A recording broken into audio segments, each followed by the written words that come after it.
जय हिंद दोस्तों, एक बार फिर से आप सबका स्वागत है सेफ डिफेंस एकेडमी में।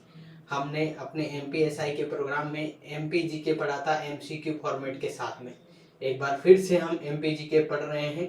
इस बार हम बिना क्वेश्चनों के सीधे स्लाइड के माध्यम से जो आपके एमपीजी को पढ़ेंगे। इसमें हम जो हमारा पहला आता है भौगोलिक विस्तार से संबंधित मध्य प्रदेश के बारे में हम पढ़ेंगे। चलिए स्टार्ट करते हैं। ये हमारी एक नई श्रृंखला है।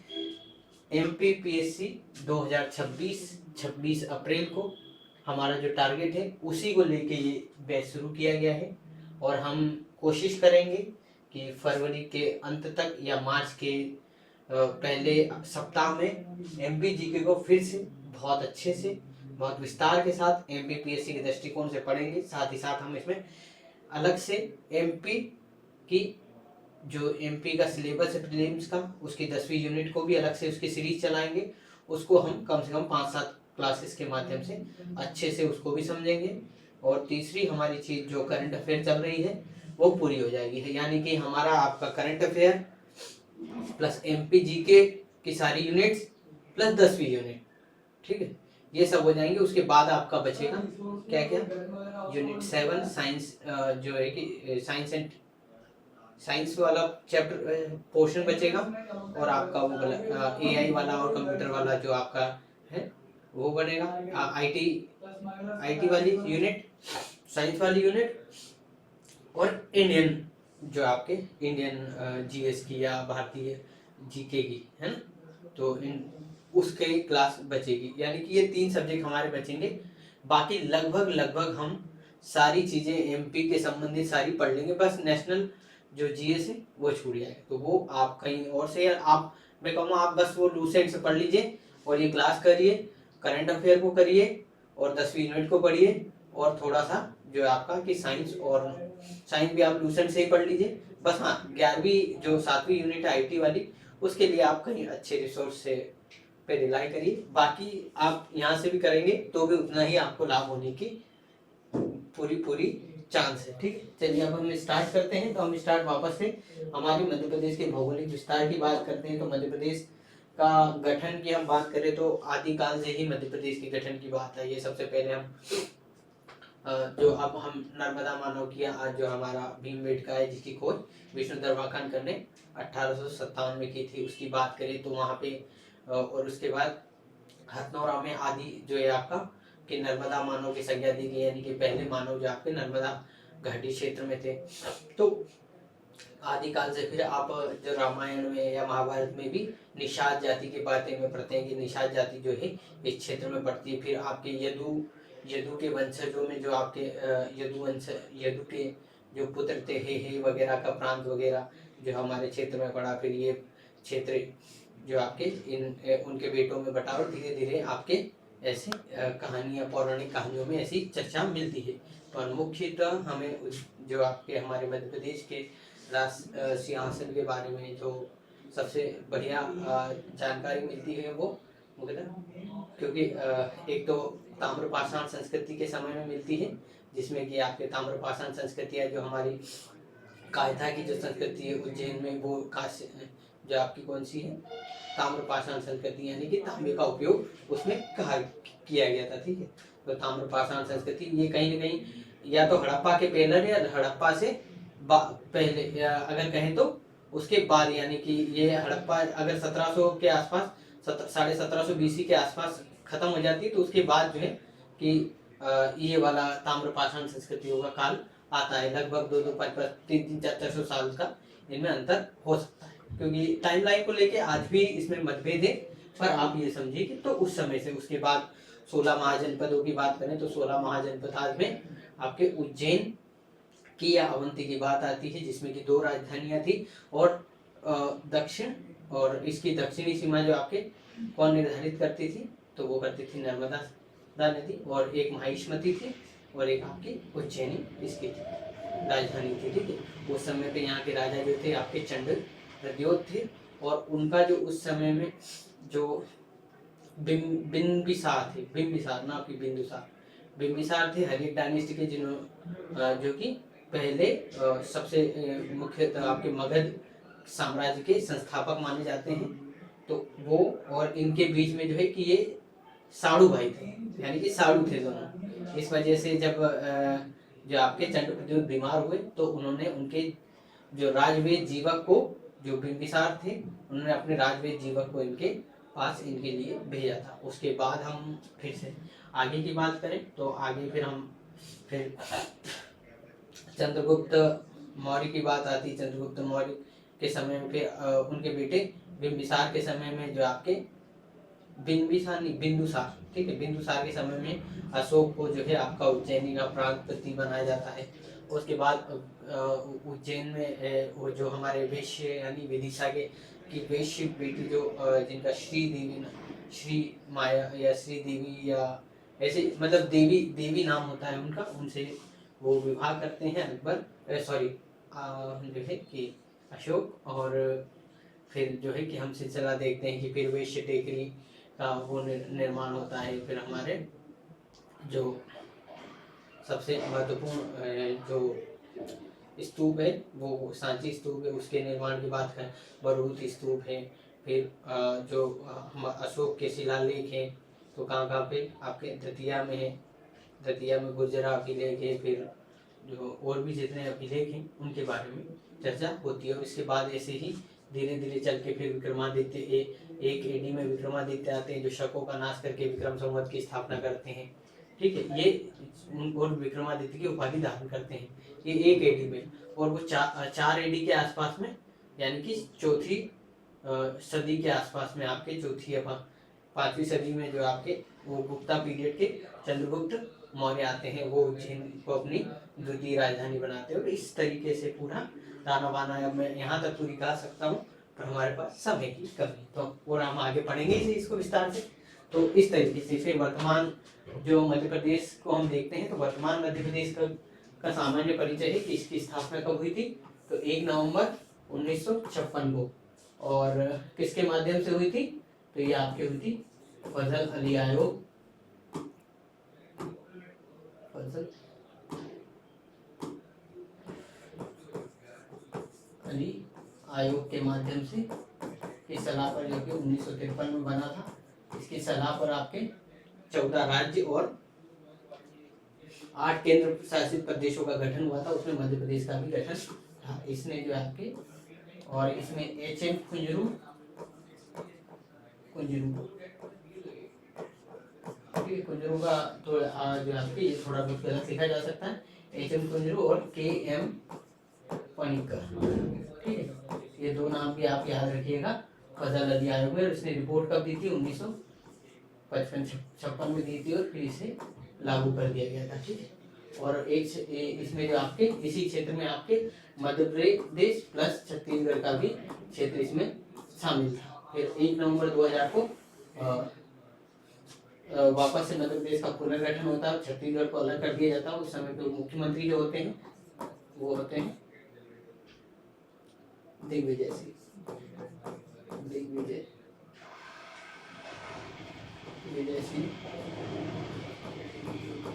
और राज्यपाल जो होते हैं आपके वो होते हैं भाई महावीर, ठीक है। और राज्यों का जो आपके पुनर्गठन या राज्यों का गठन कौन करता है, तो वो आर्टिकल या अनुच्छेद 2 के तहत 3 हाँ, तो अनुच्छेद 3 के तहत आपके संसद सामान्य जो आपके सामान्य बहुमत से या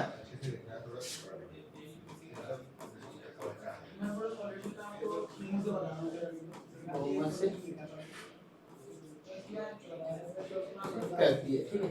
यानी कि किसी भी प्रकार का राज्यों की सीमाओं में परिवर्तन या नए 2 राज्यों के से सीमा अलग लेके नया राज्य बनाना है, 2 राज्यों को मर्ज करना या उनके नाम में परिवर्तन करना, वैसी सारी चीजें जो है आपके आर्टिकल 3 के तहत कौन करता है, तो हमारी जो संसद होती है वो करती है, ठीक। तो ये हमारे लिए पूरा ताना बाना हो चुका है। फिर वर्तमान स्वरूप में अब हमारे 55 जिले हैं और 10 संभाग, और 55 में आपका 55वां जिला कौन सा है, 54वां जिला कौन सा है, 53वां जिला कौन सा है और 52वां कौन सा है। ठीक है, तो इसमें ये आपका मैहर है, पांडुना है, ठीक है, और ये आपका मैहर, पांडुना और मऊगंज, निवाड़ी और 51 जिला कौन सा होगा, आगरमालवा। ठीक है, ठीक है, तो इस तरीके से आपका ये पूरा ताना बाना है। हमने इसको अच्छे से और बढ़िया से आपको बताया है। ये देखिए 54वां जिला पांडुना है, 55वां मैहर है और जो है ये जिले 5 अक्टूबर को बने हैं, तो ये आप तारीख याद रखिएगा। ठीक, ठीक है, हाँ, तो ठीक है, ये पूरा अच्छे से समझ आया होगा शायद आपको, क्योंकि मैंने इस बार बिना आपको परेशानी में डाले सारा का सारा बहुत अच्छे से समझा दिया। ठीक, चलिए अब हम आगे चलते हैं। चलो आज हो गया, भी सब अपने अपने आइडिया से लेने क्या क्या सबके पास सब है। चलिए फिर हम आगे करते हैं। फिर हम बात करते हैं मध्य प्रदेश की। तो मध्य प्रदेश के उपनाम क्या क्या है, तो हृदय प्रदेश है, टाइगर स्टेट है, हीरा प्रदेश है, सोया स्टेट है, तेंदुआ स्टेट है, घड़ियाल राज्य है, नदियों का मायका है। ठीक है, यानी कि यहाँ से विभिन्न नदियाँ जो आपके बहना शुरू होती है। उसके बाद संस्कार राजधानी कैसे बोलते हैं आपके, तो ये विनोबा भावे ने कहा था जबलपुर में। आर्थिक और खेल राजधानी इंदौर है, संगीत राजधानी मैहर है और ग्रीष्मकालीन राजधानी आपकी पंचमढ़ी है। ऊर्जा राजधानी आपकी सिंगरौली बेडम है, ठीक, और प्रशासनिक राजधानी आपकी भोपाल है। ठीक,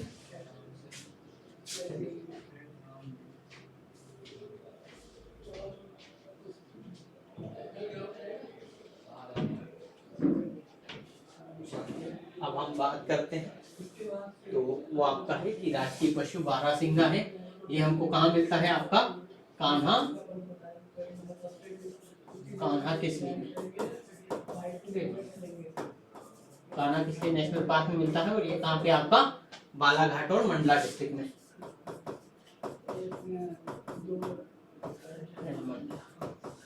और इसको भूर सिंह द बारहसिंगा, इसका जो है आपका ये एक शुभंकर भी लॉन्च किया गया था और इस ये बेडमी प्रजाति का है।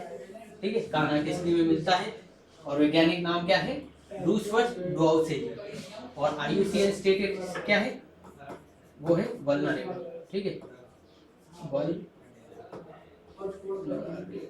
ठीक है, वल्नरेबल, ठीक, यानी कि जो है कि आपका संकटग्रस्त प्रजाति। ठीक है, इसमें और तो भूरसिंह बारहसिंगा और इसको आपका कान्हा का गहना भी कहते हैं। क्या है आपका कान्हा का गहना। ठीक, इस चीज भी आप याद रखिएगा। ठीक है, अब और राजकीय पक्षी आपका क्या है, शाह बुलबुल या दूधराज। ठीक, इस वैज्ञानिक नाम क्या है, टर्फसीफोनी पैराडाइस। ठीक है, और कहाँ पे आपका पश्चिमी राजस्थान में मिलता है। इसके लिए 2 अभ्यारण्य है आपका, सेलाना, सेलाना में सेलाना अभ्यारण्य, सेलाना और सरदारपुर, सरदारपुर। ठीक है, एक सरदारपुर। यहाँ पे जो आपके दूधराज या शाह बुलबुल के संरक्षण के लिए वाइल्ड लाइफ सेंचुरी बनाई गई है। वाइल्ड लाइफ सेंचुरी मुख्यतः राज्य सरकार गठन करती है और उनका जो अप्रूवल को केंद्र सरकार देता है। और इसमें सबसे महत्वपूर्ण बात है कि जो वाइल्ड लाइफ सेंचुरी होती है मुख्यतः एक किसी विशेष प्रजाति के संरक्षण के संदर्भ में या उसको ध्यान में रखते हुए की जाती है। ठीक, और अब राजकीय पशु या फसल की हम बात करें तो राजकीय पुष्प हमारा सफेद लिली है, यानी कि लीलियम कैडमियम। राजकीय फसल है सोयाबीन यानी ग्लाइसिन मैक्स, जो वैज्ञानिक नाम है और ये नाम याद रखिएगा। राजकीय फल आम है, मैंगीफेरा इंडिका, और समाचार पत्र में आपका सुंदरजा आम रीवा का है जिसको जीआई टैग मिला है, और एक कट्टीवाड़ा जो है आपका अलीराजपुर का कट्टीवाड़ा, कट्टीवाड़ा आम कहाँ का है, अलीराजपुर का, ठीक है।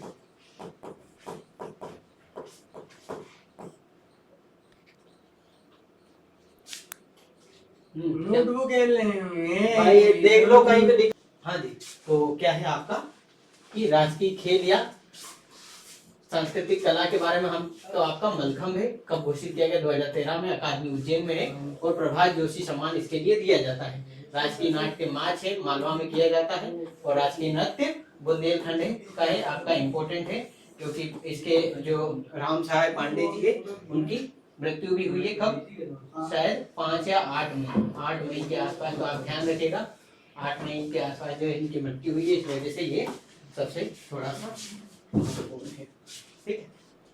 चलिए आगे हम भौगोलिक विस्तार की बात करें तो आपका क्या है, भौगोलिक विस्तार क्या है, 74 डिग्री 9 ईस्ट से आपका 82 डिग्री 48 ईस्ट तक है, यानी कि इस तरह से इधर का ये आपका हो गया। फिर जो आपके नॉर्थ साउथ में क्या है 21 डिग्री 6 से आपका 21 डिग्री 30, ये आपको याद रखना पड़ेगा, ये हमेशा पूछा जाता है।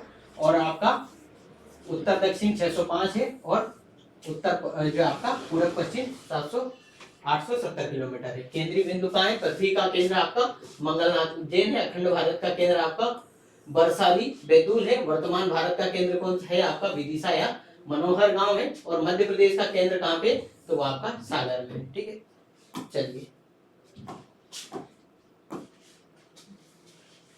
अब कर्क रेखा जो है मध्य प्रदेश के 14 जिलों से लगभग होकर गुजरती है। कितने हुए, 1 2 4 5 6 7 8 9 10 11 12 13 14, ठीक है, 14 जिलों से आपके निकलती है।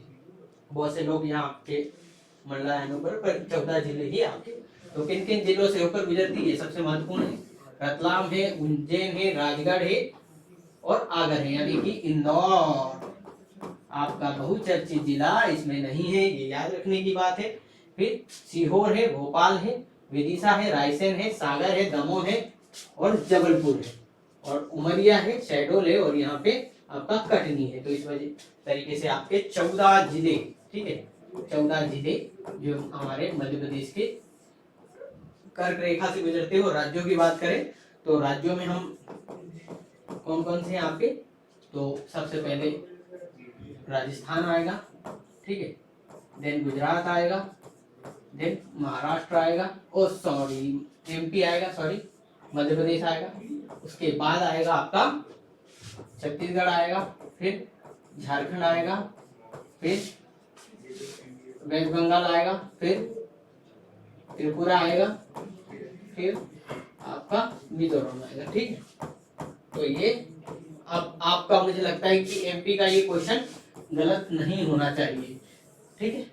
ये राज्यों की बात करें तो राजस्थान, गुजरात, मध्य प्रदेश, छत्तीसगढ़, झारखंड, वेस्ट बंगाल, त्रिपुरा और मिजोरम, ठीक है। चलिए हो गया। आपकी माही नदी जो है कि कर्क रेखा को 2 बार काटती है, और हमारी जो जलवायु है वो आपकी कौन सी है, उष्णकटिबंधीय मानसूनी जलवायु है, ठीक। चलिए आगे चलते हैं, हम आगे बात करते हैं। तो राजनीतिक एवं न्यायिक ढांचे की बात करते हैं। तो राजनीतिक एवं न्यायिक ढांचे की बात करें तो हमारी जो विधानसभा है, मध्य प्रदेश की विधानसभा की कुल कितनी सीटें हैं, 230 है, उसमें से एसटी के लिए आपके शेड्यूल ट्राइब के लिए 47 है रिजर्व है, और एससी के लिए 35 सीटें रिजर्व है, ठीक है। और लोकसभा में आपका कितना है, कुल 29 सीटें हैं, उसमें से 6 एसटी के लिए है और 4 एससी के लिए है, ठीक है। एससी के लिए एक तो उज्जैन है, भिंड है,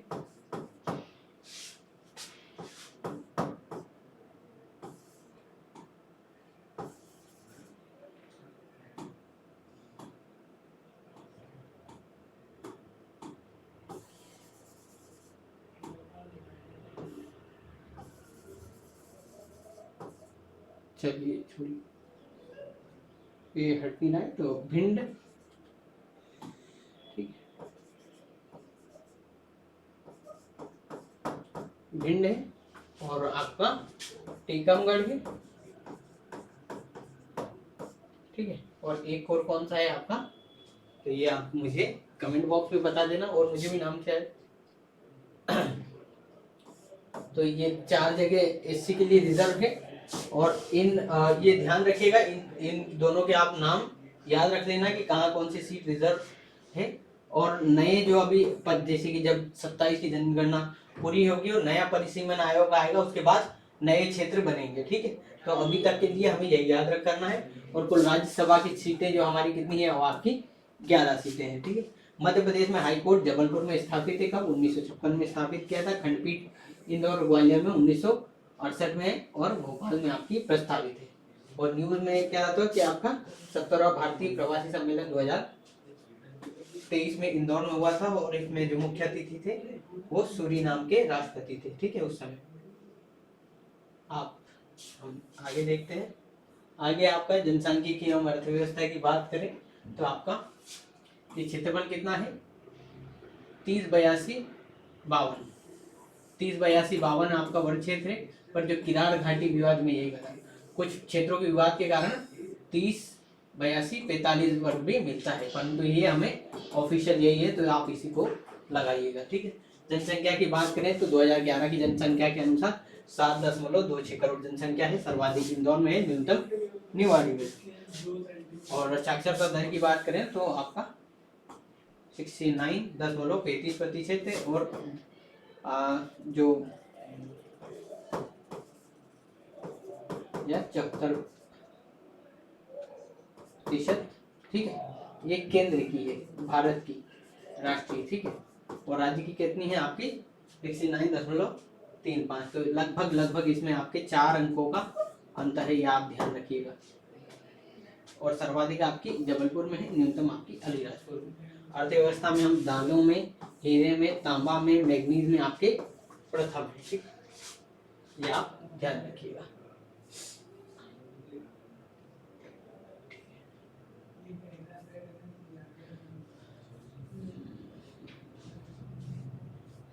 चलिए, और तो आगे हम बढ़ेंगे। पड़ोसी राज्यों की हम बात करें तो आपका पड़ोसी राज्य राजस्थान है, गुजरात है, यहाँ से 2 न्यूनतम जिले, यहाँ 10 जिले, यूपी है आपका, ठीक है। और ये आपका छत्तीसगढ़ है, और आपका नीचे महाराष्ट्र है, ठीक है। तो ये कितने जिलों से, कितने राज्य, 1 2 3 4 और 5 राज्यों से आपकी सीमा साझा होती है। 10 7 14 10 2, ठीक है, 2 यहाँ पे। और वो आगे या आपका हमारा लैंडलॉक्ड राज्य, यानी कि चारों तरफ से आपके भूमि से घिरा हुआ राज्य हमारा है। और सीमावर्ती जिलों की बात करें तो क्या क्या है आपका, सिंगरौली उत्तर प्रदेश प्लस छत्तीसगढ़ से साझा करता है। शिवपुरी आपका उत्तर प्रदेश और राजस्थान से साझा करता है सीमा। मुरैना आपका उत्तर प्रदेश और राजस्थान से। बालाघाट आपका महाराष्ट्र और छत्तीसगढ़ से। और अलीराजपुर आपका गुजरात और महाराष्ट्र से। और झाबुआ आपका गुजरात और राजस्थान से, ठीक है, ये ध्यान रखिएगा। और अंतर्वर्ती जिले कितने हैं आपके, तो वो है आपके 18 जिले, जो किसी भी अन्य राज्य से सीमा साझा नहीं करते हैं, ठीक है। अब इसमें जैसे कि एक, चलिए हाँ, ये तो नए चेंज के साथ ही अपडेट है। आपका अब फिर हम देखते हैं राज्य पुनर्गठन की स्थिति। तो पहले ये पार्ट बी में था, ये आपका कौन सा है, मध्य भारत है ना, मध्य भारत का पार्ट है, ठीक। हाँ, ये मध्य भारत है। ये आपका विंध्य प्रदेश है, हाँ, विंध्य प्रदेश, मध्य भारत, सेंट्रल प्रोविंस, और ये नागपुर का क्षेत्र इसमें। तो पहले हमारे जो 1956 से पहले जो 4 पार्ट डिवाइड किए गए थे, उसमें सेंट्रल प्रोविंस और बरार को पार्ट ए में रखा गया था, जिसकी कैपिटल नागपुर है। और आपका हेड जो है आपका, वो है, जो हेड थे उस समय पे इसके, तो पंडित रविशंकर शुक्ल थे। और इसके मुख्य, फिर उसके बाद पार्ट बी आता है मध्य भारत का, तो इसकी कैपिटल ग्वालियर और इंदौर थी, यानी कि 5.5 माह इंदौर थी और 6.5 माह आपकी ग्वालियर थी। और इसके मुख्य जो आपके थे या सीएम कौन बने थे, तो आपके वो लीलाधर जोशी थे। विंध्य प्रदेश रीवा इसकी राजधानी थी। और शंभुनाथ शुक्ल यहाँ के सीएम बने थे। और पार्ट सी में आपका भोपाल स्टेट था। ठीक है, चलिए, यानी वैसे 4 पार्ट थे, पर हमारा ज्यादातर हिस्सा जो आपके 3 पार्ट में था। पार्ट 4 जो था, पार्ट 4 जो था, पार्ट डी था, उसमें हमारे यहाँ से कोई नहीं था, पर अंडमान निकोबार द्वीप समूह और लक्षद्वीप जैसे क्षेत्र उसमें शामिल थे। ठीक है, चलिए, फिर स्थापना और विभाजन के फॉर्मेशन की बात करें तो 1 नवंबर 1956 को वही फजल अली आयोग की सिफारिश पर मराठी भाषा के जिले बॉम्बे राज्य से अलग करके 43 जिलों में आपके मध्य प्रदेश राज्य का जो आपका गठन किया गया था। ठीक, उसके बाद 1 नवंबर छत्तीसगढ़ राज्य 84वां संविधान संशोधन 16 जिले छत्तीसगढ़ में चले गए और शेष मध्य प्रदेश में आपके 45 बचे। यहाँ 43 थे, यहाँ पे 45 बचे। ठीक, फिर जिलों के गठन की हम बात करें तो 1972 से 2008 तक की बात करते हैं आपके। तो 1972 में आपका भोपाल सीहोर से अलग होके 1900, ये इम्पोर्टेंट है, ये आप याद कर लीजिएगा। ठीक है, बहुत ही इम्पोर्टेंट है आपके लिए कि सीहोर पहले शुरू में जो आपकी राजधानी तो भोपाल बन चुका था 1956 में, जब नेहरू जी ने कहा कि आप राजधानी भोपाल को बनाइए, उसके बाद भोपाल बनी, पर उस समय ये सीहोर जिले के तहत आता था। ठीक है, अब ये जो है आपका कब बना 1972 में। फिर बड़वानी, श्योपुर, कटनी और डिंडोरी आपके 1998 में बनी, मई में आपके BR दुबे समिति पर, BR दुबे समिति की सिफारिश पर बड़वानी, ठीक है, श्योपुर है, कटनी है और डिंडोरी है। इसकी लोकेशन आप याद रखिएगा, मैं आपको और आगे स्लाइड में बताऊंगा। 1998 में आपका जून 1958 में हरदा जिला बना, उमरिया जिला बना और नीमच जिला बना, और ये सिंहदेव समिति की सिफारिश पर बना। ठीक, तो ये आप समिति याद रखिएगा, BR दुबे समिति, सिंहदेव समिति। फिर 2003 में आपका बुरहानपुर बना, अशोकनगर बना और ये अनूपपुर बना। ठीक, ये गुना से अलग करके बुरहानपुर आपका उस समय पे खंडवा के क्षेत्र से अलग करके, और अनूपपुर जो उस समय पे किससे, मंडला वगैरह से अलग करके बना था। ठीक, सॉरी, जबलपुर।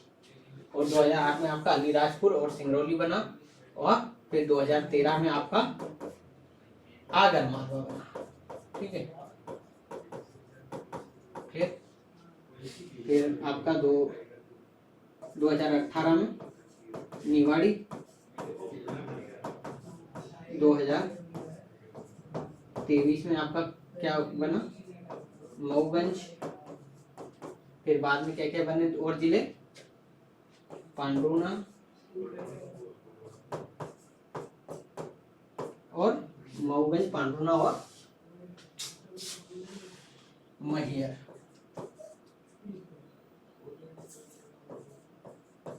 ठीक है, ये 55वां, ये 54वां, ये 53 और ये 52 और ये 51 और ये आपके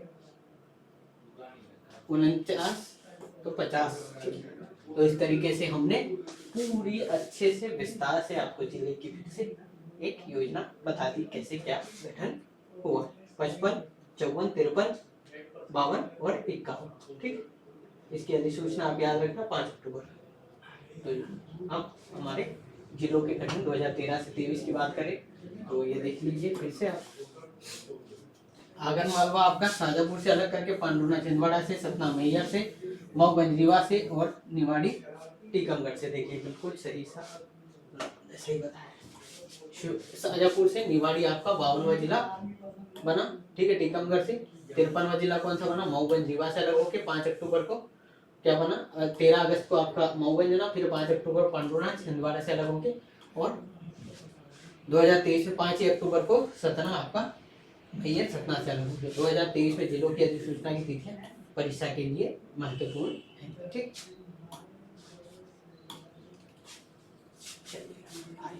आगे देखते हैं आपका संभाग की संख्या। देखते हैं तो मध्य प्रदेश में संभागों की संख्या जो आपकी वो 10 है। नर्मदापुरम होशंगाबाद का नया नाम है। सबसे बड़ा जो आपका वो जबलपुर है, सबसे छोटा शहडोल है। जनसंख्या में सबसे बड़ा इंदौर है, सबसे कम लिंगानुपात में आपका चंबल है। ये ग्वालियर संभाग है, ये चंबल संभाग वाला में, सॉरी चंबल संभाग, ये ग्वालियर संभाग है। फिर ये चंबल संभाग है, ये नीमच जो है मालवा जो आपके उज्जैन संभाग में आता है, फिर इंदौर संभाग का ये क्षेत्र है, फिर भोपाल संभाग का क्षेत्र है। ठीक है, ये उज्जैन में ही आते हैं ये दोनों। ठीक है, गुना और नीमच। और ये सागर संभाग है आपका, ये रीवा है आपका, शहडोल है और जबलपुर है। ठीक है, तो कितना हुआ, 1 2 3 4 5 6 7 8 9 10। ठीक है, नर्मदापुरम ये वाला। और ये याद रखेगा कि ग्वालियर के क्षेत्र में ये जिले आते हैं इधर के आसपास के, और ये जो आपके मालवा में आते हैं। ठीक, चलिए आगे चलते हैं, हम आगे देखते हैं।